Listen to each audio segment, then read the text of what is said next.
자, 오늘 말씀의 제목이 뭐였어요? 뭐라고요? 오케이. 세상을 이기는 힘. 힘. 세상을 이기는 힘. 자, 따라해보세요. 세상을 이기는 힘. 세상을 이기는 힘. 오늘 보니까 상당히 힘이 팍팍 생기죠. 여러분, 세상은 어떻게 해요? 세상은 적당하게 이렇게 타협하면서 살아야 될까요? 아니면 세상과 부딪혀가면서 그렇게 싸우면서 살아야 될 세상일까요? 싸우면서 살아야 돼요. 네.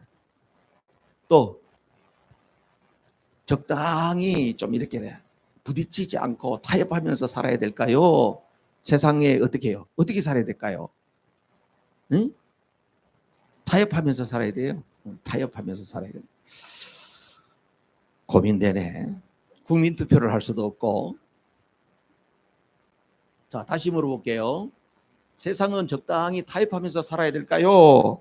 아니면 싸우면서 부딪히면서 그렇게 살아야 될까요?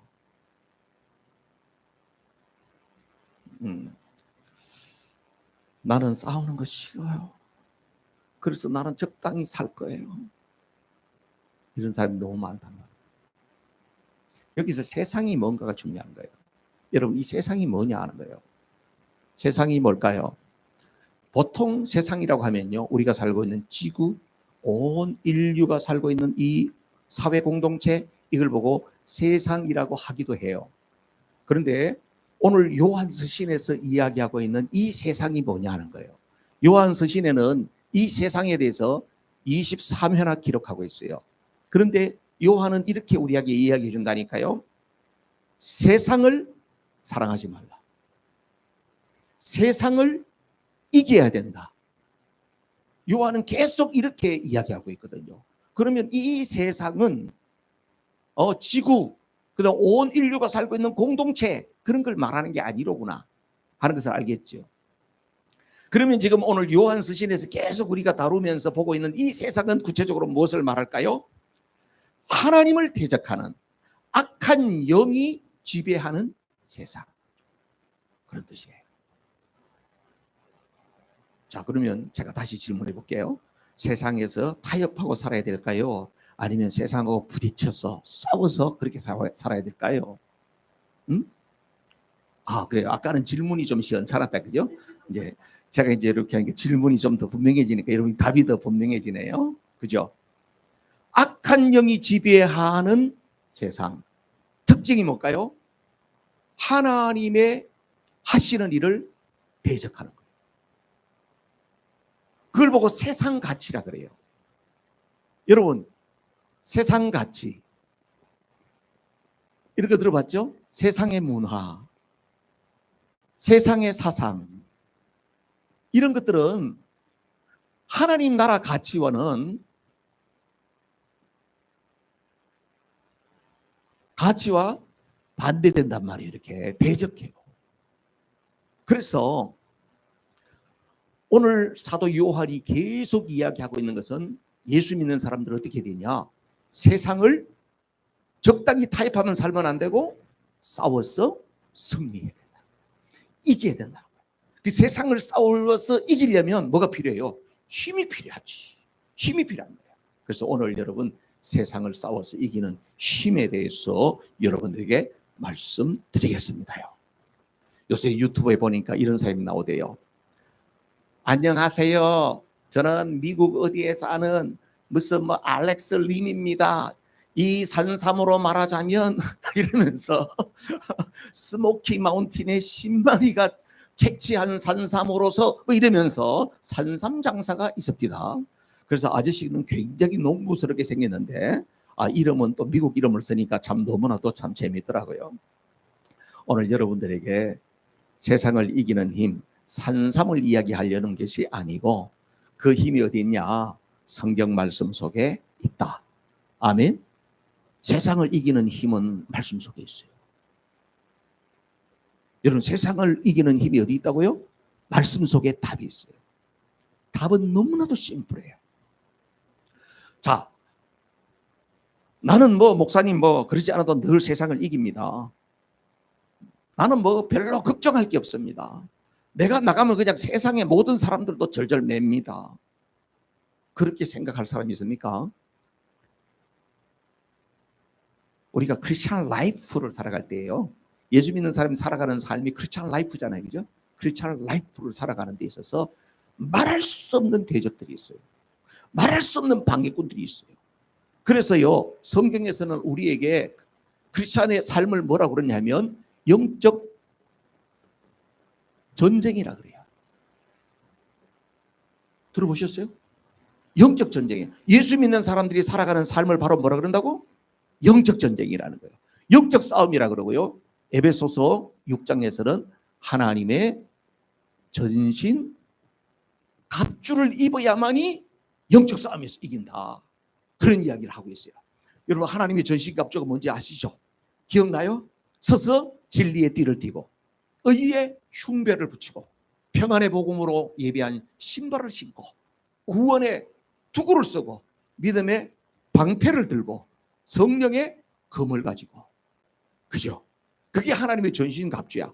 그 당시에 로마 사람들이 무장했던 것을 딱 사도 바울이 그걸 바라보면서 거기에서 영적 의미를 다 부여해가지고, 예수 믿는 사람들 이렇게 하나님의 전신 갑주를 입어야만이 원수 마귀하고 싸울 때에 당당하게 싸워서 이길 수가 있다. 이것으로 무장해야 된다. 그래야 영적 싸움을 싸워 이길 수 있다. 그렇게 이야기했거든요. 그래서 우리가 이렇게 무장하지 않으면은 크리스찬 라이프가 제대로 안 되게 돼 있어요. 이렇게 무장하지 않으면은 주를 제대로 못 선다는 이야기야. 내가 마땅히 생각해야 할 것을 생각하지 아니하고 내가 마땅히 있어야 할 자리에 있지 아니하고. 그래서요, 시편 1편에 보면 복 있는 사람에 대한 이야기가 나오잖아. 복 있는 사람은 악인의 꾀를 쫓지 아니하고 죄인의 길에 서지 아니하고 오만한 자의 자리에 앉지 아니하고. 할렐루야. 돌아오세요. 눈빛 보니까 지금 저쪽에 다른 데 여행 가신 분이 있어. 돌아오세요. 여러분, 돌아오세요. 오케이. 복 있는 사람은 뭐예요? 복 있는 사람은 마땅히 생각해야 할 것을 생각하고 앉을 자리를 앉고 서야 할 자리에 서고, 그 사람이 복 있는 사람이에요. 여러분, 이렇게 영적으로 깨어있지 않으면요, 꼭 성경이 말하는데 거꾸로 해. 생각이 안 해야 될 거 허망한 생각하고 앉아 있어서는 안 되는데 거기 또 앉아 있고 죄 짓는 자리에 또 앉아 있으면서 난 괜찮아. 뭘 괜찮아? 여러분, 복 있는 사람은요, 이런 분별이 딱 있는 거예요.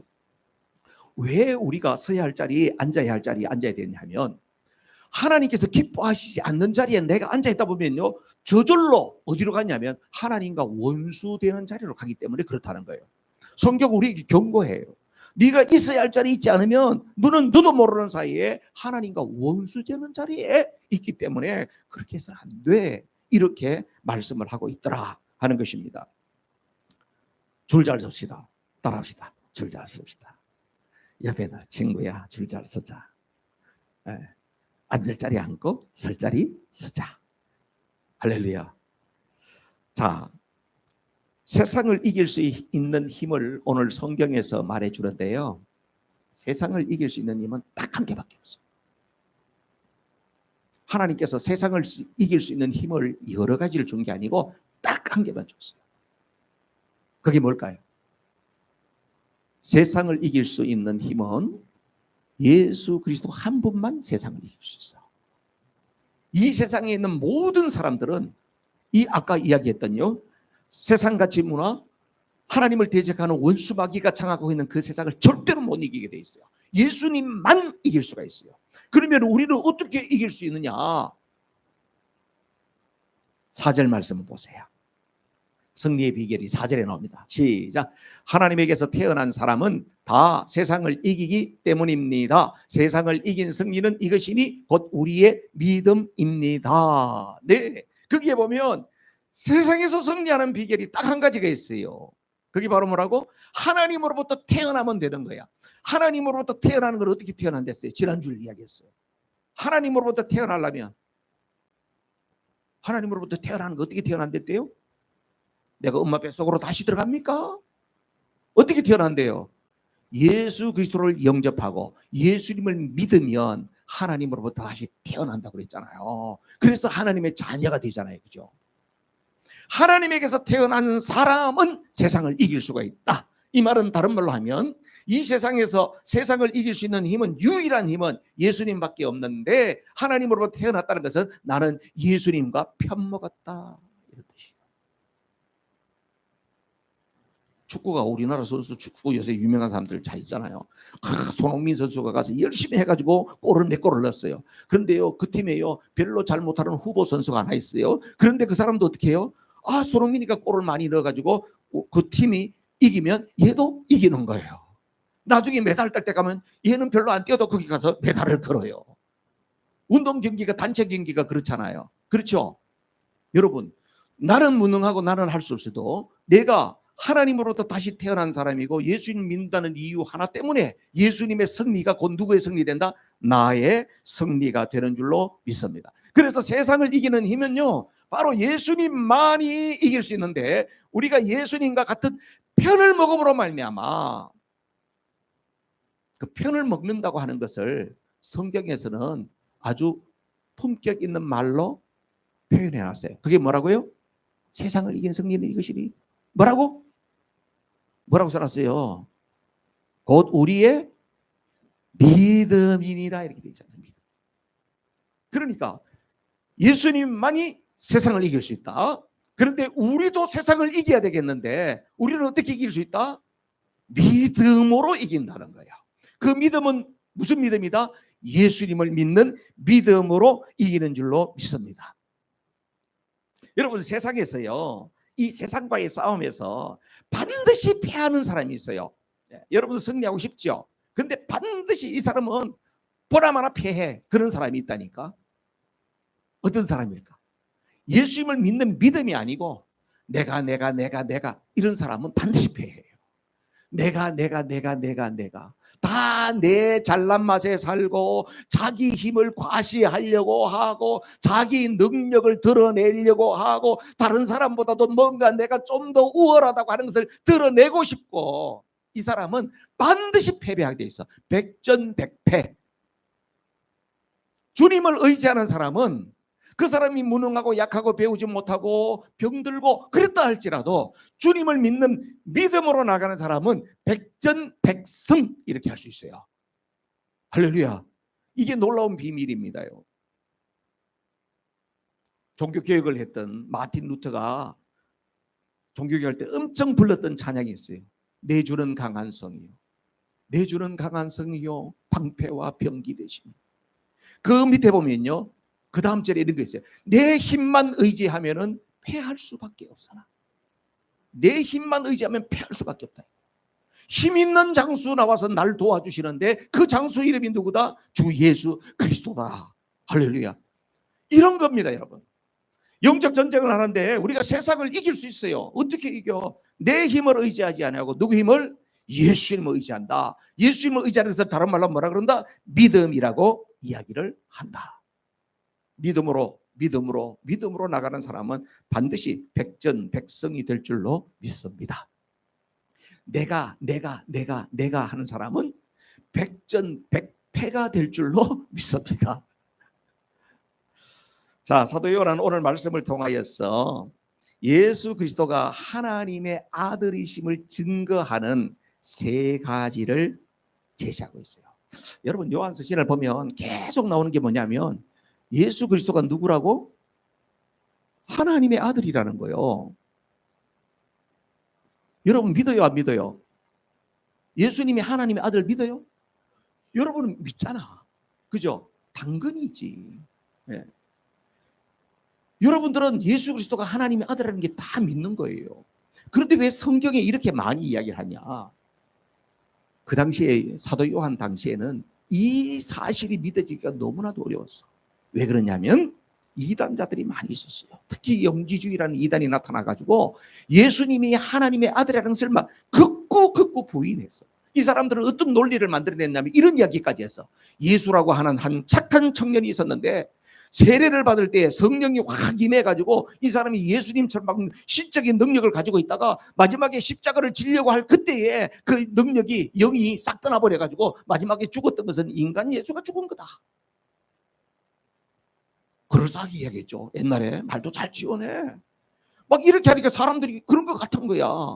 왜냐면은 예수님이 신이시면은 십자가에 못 박혀서 아팠겠어. 안 아팠을 거 아니야. 근데 막 되게 아팠거든. 그래 안 믿는 거예요. 예수님이 하나님의 아들이라고 한 것을 그 당시에 사람들이 미혹당해가지고 못 믿는 사람이 너무너무 많은 거예요. 근데요, 이것이 오늘날의 사람들에는 다 믿을까? 오늘날 사람들은. 여러분들은 예수님을 너무 사랑하고 하나님을 너무 잘 믿는 분들이기 때문에 예수님은 하나님의 아들이십니다 하면 여러분은 아멘 하잖아요. 세상의 사람들한테 예수님은 하나님의 아들이고 그분이 유일한 구원의 주님이시다. 그 사실을 믿을까요? 우린 바쁘셨어. 오늘날 시대는요, 이 사실을 이야기하면 사람들이 화를 내. 예수 믿는 사람들 가운데도요, 그 이야기하면 막 화를 내. 그게 바로 뭐의 영향이냐? 종교다원주의 영향이에요. 그래서 예수님만이 유일한 구원의 길입니다. 그렇게 이야기하면 사람들이 막 화를 낸다니까. 다른 종교에서도 다 화를 내. 오늘날의 시대는 어떤 시대냐 하면 절대적인 것을 부정해요. 절대적인 게 없다는 거야. 우리는 예수님만이 유일한 구원의 길이다. 그분이 절대자다. 이 사실을 믿죠? 믿죠? 믿어요? 믿죠. 여러분 믿잖아. 근데 세상의 사람들 그걸 안 믿는다니까. 절대자가 예수님만 절대자라면 화를 낸다니까. 말도 안 된다고 그러면서 막 달라든다니까. 그리고 이 사람들은 이렇게 해요. 물타기를 시도해. 부처도 하나님이고 알라도 하나님이고 뭐도 다 하나님이라는 거예요. 그래서 뭘 믿든지 간에 다 좋은 세상에 간다는 거예요. 왜 너희들만 예수만 믿어야지 구원받는다고 그러냐 그러면서 우리한테 화를 낸다니까. 그러면서 사람들이 이렇게 이야기해요. 네가 신이다. 네가 신이다. 이렇게 이야기해요. 그래서 다 자기가 잘난 줄 알고 사는 세상이 오늘날의 시대예요. 그래서 여러분 오늘 이 말씀은 예수 그리스도가 바로 하나님의 아들이십니다 하는 이야기가 사도 요한 시대에만 필요한 말씀이 아니라 오늘 이 시대에도 필요한 말씀. 앞으로는 여러분들에게 환난 핍박이 올 때는 이 사실을 물어가지고 여러분이 예수님은 하나님의 아들이고 그분이 유일한 구원의 길입니다 이렇게 이야기하면 여러분들을 갖다가 해코지 할지 몰라요. 그런 상황이 온다 할지라도 여러분 예수 믿을 거예요? 믿으실 거예요? 믿을 거예요? 안 믿을 거예요? 저 뒤에 그래도 믿을 거예요? 아멘이세요? 할렐루야. 우리 문건사님 고개를 크게 끄덕이시네. 오케이. 우리 서마라 교회는 다 순교하는 교회예요. 자, 6절에서 8절 말씀 보십시다. 6절에서 8절. 다 같이 시작. 그는 물과 피를 거쳐서 오신 분인데 곧 예수 그리스도이십니다. 그는 다만 물로서 오신 것이 아니라 물과 피로서 오셨습니다. 성령은 증언하시는 분입니다. 성령은 곧 진리입니다.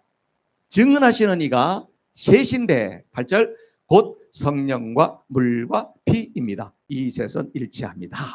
자, 하나님께서 예수님이 하나님이라고 하는 것을 증거하는데 그 증거 세 가지를 딱 이야기해 주는 거예요. 그게 바로 뭐라고요? 물의 증거, 피의 증거, 성령의 증거. 이 세 가지를 오늘 이야기하잖아요. 그죠? 이게 바로 뭐냐 하면 이 물은 뭘 말할까요? 세례를 말해요. 예수님께서 세례를 받으실 때에 어떤 일이 일어났냐? 마태복음 3장 16절부터 17절 다 같이 읽을게요. 시작. 눈먼 인도자들아 너희에게 화가 있다. 너희는 말하기를 누구든지 성전을 두고 맹세하면 아무래도 좋으나 누구든지 성전에 금을 두고 맹세하면 지켜야 한다고 한다. 어리석고 눈먼 자들아 어느 것이 더 중하냐? 금이냐? 그 금을 거룩하게 하는 성전이냐? 다시 그 뒤에 뭐 얘기했어요? 그거예요? 아닌데. 자, 마태복음 3장 16절 17절에는 여러분 이런 말씀이 나올 거예요. 예수님께서 세례를 받으실 때에 하늘에서 음성이 들려요. 무슨 음성이 들렸어요? 무슨 음성이 들렸잖아. 그렇지, 이는 내 사랑하는 자요, 내 기뻐하는 자다. 하늘이 열려서 성령이 비둘기의 형상으로 임하면서 세례를 베푸던 세례 요한도 그것을 보게 되고 예수님에게 하나님의 음성이 들렸어요. 그게 바로 뭐라고? 물의 증거예요. 세례 받을 때에 예수님은 곧 하나님이시라고 하는 것을 증명하셨어요. 두 번째, 피의 증거가 나와요. 피의 증거는요, 마태복음 27장인데요 50절에서 52절 다 같이 시작. 예수께서 다시 큰 소리로 외치시고 숨을 거두셨다. 그런데 보아라, 성전 휘장이 위에서 아래로 두 폭으로 찢어졌다. 그리고 땅이 흔들리고 바위가 갈라지고 무덤이 열리고 잠자던 많은 성도의 몸이 살아났다. 예수님께서 딱 운명하실 때에 일어났던 현상이에요. 그게 바로 뭐라고? 휘장이 찢어졌대요. 여러분, 성전이 휘장이 찢어진 게 여러분 우리 집에서는 커튼 정도가 아니에요. 그 당시에 성소와 지성소를 가로막고 있던 성전 휘장은요, 술을 넣은 건데 근 7cm 정도 되는 거예요. 어마어마하게 두꺼운 거예요. 이런 카페트 몇 장 갖다 붙인 거예요. 그런 정도예요. 그게 위에서부터 밑으로 찢어진다? 아마 칼로 찢어도 잘 안 찢어질걸? 그런데 그것이 위에서부터 쫙 찢어져 내렸어요. 바위가 터지고 지진이 일어나고 죽은 자들이 살아나더라. 이게 바로 뭡니까? 피의 증거. 예수님께서 십자가에서 운명하시는 그때에 이분은 하나님이라고 하는 것이 증거되어졌다. 세 번째, 성령의 증거죠. 요한복음 15장 26절 말씀 다 같이 시작. 내가 아버지께로부터 너희에게 보낼 보혜사 곧 아버지께로부터 오시는 진리의 영이 오시면 그 영이 나를 위하여 증언하실 것이다. 아멘. 요거는요, 예수님 십자가 지기 전에 마지막에 했던 이야기예요. 다락방에서 제자들과 마지막 음식을 잡수시고 난 다음에 제자들에게 이렇게 한 거예요. 내가 가면은 보혜사가 오셔. 그분은 진리의 영이죠. 그분의 이름은 성령이야. 내가 떠나면 그분이 온다. 그분이 오셔서 내가 어떤 존재였는지를 증거할 거야. 예수님이 그렇게 이야기하시고 십자가를 지시고요, 부활 승천하셨어요. 그리고 난 다음에 마가의 다락방에서 성령이 임하고 난 다음에 어때요? 성령이 가는 곳마다 예수님이 하나님이시라는 것을, 예수님께서 하셨던 그 일들이 증거되어지는 거예요. 그래서 여러분, 물의 증거, 피의 증거, 성령의 증거는 바로 뭐냐? 하나님께서, 예수님이 바로 하나님이시라고 하는 것을 우리에게 증명해주고 있는 사건인 줄로 믿습니다. 자, 그렇다고 하면요, 예수님만 이렇게 됐다 하는 걸로 끝나는 것이 아니고 주님께서는 우리에게도 이 세 가지의 증거를 요구하신다 이거예요. 여러분에게도 피의 증거가 있어야 되고 물의 증거가 있어야 되고 성령의 증거가 있기를 주님의 이름으로 축복해요. 그러면 나에게 있어서 피의 증거는 뭐예요? 나에게 있어서 물의 증거는 뭐고 나에게 있어서 성령의 증거는 뭘까 이거예요. 이것은 구약이나 신약이나 똑같은 원리와 흐름으로 가는 것입니다. 여러분 구약 성경에는 보면요, 구약 성경에 뭐가 있었어요? 성막이 있었잖아. 성막 기억나시죠? 성막에는 보면요, 이렇게 성막이 이렇게 있어요. 여기가 지성소고요, 여기가 성소예요. 여기가 뜰이에요. 여기 들어가는 입구예요. 문이에요. 여기 문에 들어가면요, 제일 앞에는 번제단이 있고 여기는 물두멍이 있어요. 그래서 이게 번제단은 바로 뭡니까? 여기가 바로 피의 증거예요. 번제단에서 동물을 잡아가지고 그 피를 뿌리고 하면서 바로 뭐 하는 거예요? 속죄를 이루는 거예요. 우리의 죄를 다 용서받고 우리의 죄 문제를 해결하는 것이 바로 번제단에서 이루어지는 사건이에요. 그 다음에는 여기 물두멍이 있어요. 물두멍은 어떻습니까? 제사장들이 죄를 씻음받은 제사장이라 할지라도 거기에서 있다 보면은 피도 몸에 튈 수도 있고 여러 가지 오물이 묻을 수도 있고, 그러니까 어떻게 해요? 항상 거기서 씻어야 돼. 그래서 우리는 날마다 씻어야 되겠죠. 이게 바로 뭡니까? 물의 증거라는 거예요. 그래서 여기는 물두멍이에요. 그 다음에 성소와 지성소, 여기에 들어가게 되면 물론 떡상도 있고 뭐 등대도 있고 분향단도 다 있습니다만은 결국은 이것은 바로 성령의 조명하심과 연결이 돼요. 그래서 성령의 증거는 바로 성소, 지성소. 구약에 있어서 세 가지 증거는 이렇게 연결이 돼요. 그런데 신약에 와서는 예수님께서 바로 친히 예수님 자신이 물의 증거, 피의 증거, 성령의 증거를 다 말씀하시고 드러내 주신 거죠. 자, 그렇다고 하면 오늘 신약 시대를 살아가는 나에게 있어서의 피의 증거는 뭐여야 되고, 나에게 있어서 물의 증거는 뭐여야 되고, 나에게 있어서 성령의 증거는 무엇이어야 되느냐 하는 것이 중요한 거지. 그렇죠? 그게 중요한 것이에요. 여러분, 우리에게 있어서 피의 증거는 바로 뭐냐면 하나님 앞에 철저한 회개. 철저한 회개. 철저한 회개를 통하여서 죄를 이제는 어떻게 해야 돼요? 거절해야 돼요. 내가 하나님 앞에서 철저하게 하나님, 내가 죄인입니다.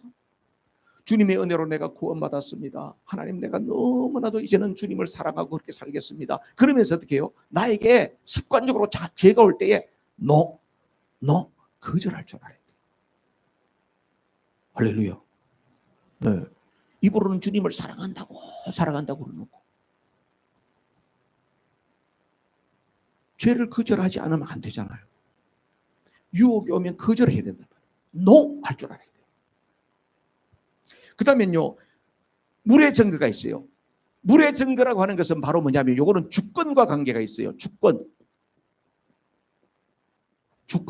주인이 누구냐. 물의 증거는 내가 물로 날마다 씻는다고 하는 거, 이 세례가요, 이 세례잖아요. 우리 주루사 형제 세례 받을 건데, 세례는 뭐냐? 내가 죽고 그리스도가 사는 거거든. 그죠? 이번 세례를 갖다가 저쪽에 어디 베이브리지 저 다리 밑에 가서 그냥 바닷물에 꽉 담가가지고 뭐 이렇게 했을 때 그냥 이렇게 한번 딱 이렇게 꺼내면 좀 감동이 있을까? 베이브리지로 갈까? 세례는 뭐예요? 뭐 물속에 담그든지 우리가 교회에서 정례라고 하는 방법을 하든지 간에 나는 죽었습니다. 이제 내 안에 예수님이 삽니다. 주인이 바뀌었다는 이야기 아니에요. 그게 주권이에요. 주권이야.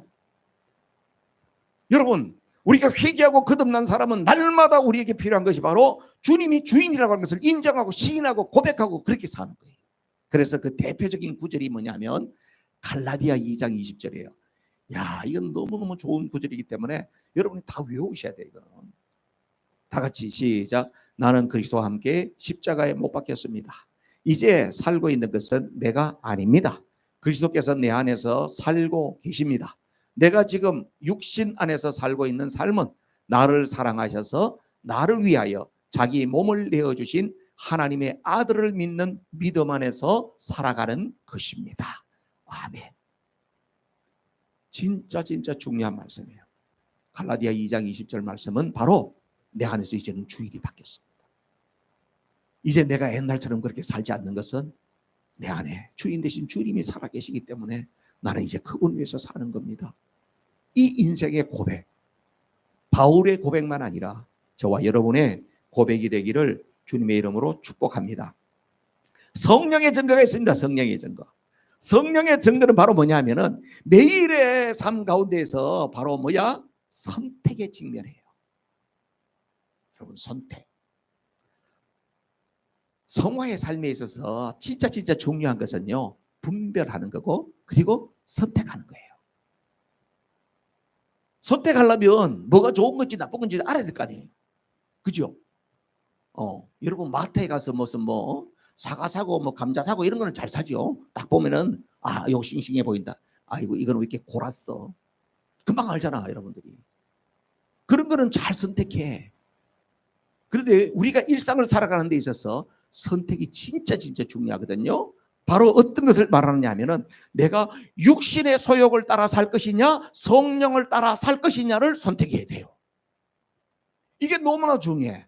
그래서 로마서 8장 5절에 보면 이런 말씀이 나옵니다. 시작. 육신을 따라 사는 사람은 육신에 속한 것을 생각하나 성령을 따라 사는 사람은 성령에 속한 것을 생각합니다. 예, 거기까지. 로마서 8장 5절에 보면요, 육신을 따라가는 사람은 맨 육신적인 것만 생각한다. 내가 육신에 속하였냐 성령에 속하냐를 내가 뭐 생각하냐 보면 알아요. 오늘 뭘 먹을까? 오늘 날씨도 좋은데 어떤 치마를 입어야 폴폴 날리면서 내가 젊을 때고 맵시를 올라 한번 과시해 볼까나.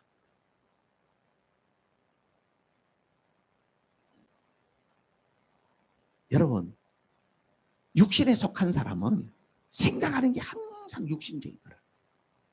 그런데 성령에 속한 사람은 생각 자체가 하나님의 일을 생각하고 하나님 나라를 생각하고 하나님 영광을 생각하고. 자, 그 밑에 계속 읽을게요. 13절입니다. 여러분이 시작. 여러분이 육신을 따라 살면 죽을 것입니다. 그러나 여러분이 성령으로 몸의 행실을 죽이면 살 것입니다. 할렐루야. 이 복음의 역설이라고 하는 거예요. 여러분, 기독교의 복음은 역설입니다. 제가 아까 얘기했죠. 서문화 교회 성도들은 다 순교하고 죽는 거예요. 이렇게 이야기하면 다음 주부터 딴 교회 가야 됩니다. 복음의 역설이 바로 뭐예요? 죽고자 하는 자는 산다. 주라, 주라, 주라, 주라 성경은 말하잖아요.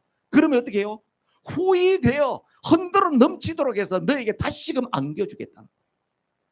요걸 몰랐지? 요걸 알아야 되는 거예요. 요 비밀을 알아야지 예수 믿는 게 너무너무 신나고 즐거운 거예요. 여러분, 우리는 막 움켜쥐고 내가 애끼면 다 내 거 될 줄 알죠. 옛날에 이런 이야기다가 애끼다가 똥 된다 이런 이야기 있더라고. 네?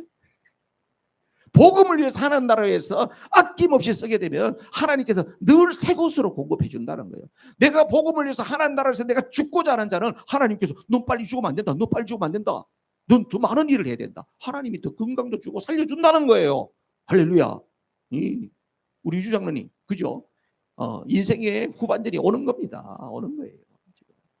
칼을 갈고 있잖아요. 내가 이제 이번 주에만 이제 치료 다 끝나고 막 그럼 내가 다시 막 열심히 내가 달리고 뛰고 달리고 할 것이야. 칼을 갈고 있잖아. 할렐루야. 죽고자 하는 사람입니다. 복음은 역설이에요. 선택이라는 거예요. 이것은 예수님께서 이렇게만 했다는 것이 아니고 이 말씀을 들은 우리에게 있어서 이러한 선택, 이런 삶을 살아낼 것을 강력하게 권고하고 있단 말이에요. 아멘이시죠? 그렇게 살기를 주님의 이름을 축복합니다. 자, 10절 오늘 본문 10절 상반절에 보면 이런 말이 나오거든요. 10절 다 같이 하나님의 아들 시작. 하나님의 아들을 믿는 사람은 그 증언을 자기 속에 가지고 있습니다. 됐어요. 거기까지. 자, 여러분 하나님의 아들 예수님 안에 이 세 가지 증거가 있다고 하는 사실을 믿습니까? 아멘이시죠? 요걸 믿는 사람은 여러분 안에도 증거가 있대. 와우. 이게 또 중요한 거예요. 아, 예수님 안에 그런 게 있어. 피의 증거, 물의 증거, 뭐 성경의 증거가 있대. 이러면요, 성경을 많이 알고 유식해는 보여요. 그런데 더 중요한 거는 뭐냐면 그 증거를 있다는 것을 네가 믿냐? 그러면 네 안에 증거는 뭐냐? 이거예요. 여러분 안에 증거가 있어야 돼요. 우리 안에 증거는 크게 두 가지로요. 내적 증거가 있고요. 외적 증거가 있어요. 내적 증거와 외적 증거. 내적 증거라고 하는 것은요, 우리 자신이 하나님의 자녀가 되었다고 하는 증거예요. 내가 하나님의 자녀로 내 신분이 거듭났다고 하는 것이에요. 그것은 잘 안 드러날 수 있어요. 그렇죠? 내가 뭐 하나님 자녀 되었다고 하는 것은 무슨 뭐 페이퍼를 받은 것도 아니고 말이죠. 뭐 카드를 발급해 주신 것도 아니고 하나님께서 내가 예수님 영접했다고 뭐 이렇게 라이센스 같은 거 이런 거 발급해 주면서 너는 이제는 하나님의 자녀다 이런 거 받은 사람 없죠? 예, 없잖아. 없는데도 우리는 알잖아요. 그죠? 그게 바로 뭐예요? 내가 거듭나고 하나님의 자녀가 되어졌습니다. 아멘입니다. 주님 너무너무 감사해요. 나 같은 것이. 이게 바로 뭘까? 내적 증거라. 여러분 안에 그런 마음이 있습니까? 할렐루야. 이 마음이 늘 새로워야 돼. 거기서부터 모든 것이 출발해. 그것이 발전소예요. 여러분 발전소에서 전기를 생산해내 가지고 여러 가지 일들을 하잖아. 발전소가 죽으면 안 되는 거잖아. 그죠? 여러분 우리가 크리스찬 라이프를 살아가는 데 있어서 정말 믿음으로 멋지게 살아갈 수 있는 그 에너지가 어디서 오느냐? 내 안에 내적 증거에서 오는 거예요. 내가 구원받은 사람이다. 내가 하나님의 백성이 되어졌다. 하나님 나를 향해서 놀라운 일을 계획하고 계신다. 지금은 내가 이게 빌빌입의 3년 같지만은 나는 절대로 그런 존재가 아니다. 내가 지금은 아파서 지금 힘들지만은 하나님께서 나를 통해서 분명히 놀라운 역사를 이루실 것이다. 아멘. 그러시죠? 문교사님 그렇게 될 줄로 믿어요. 아멘이시. 하나님이 분명히 일하신다. 이게 바로 내 안에 내적 증거가 있어야 돼요. 자, 이 내적 증거가 분명한 사람은 뭐가 나타나냐면 그 다음에 외적 증거가 있어요.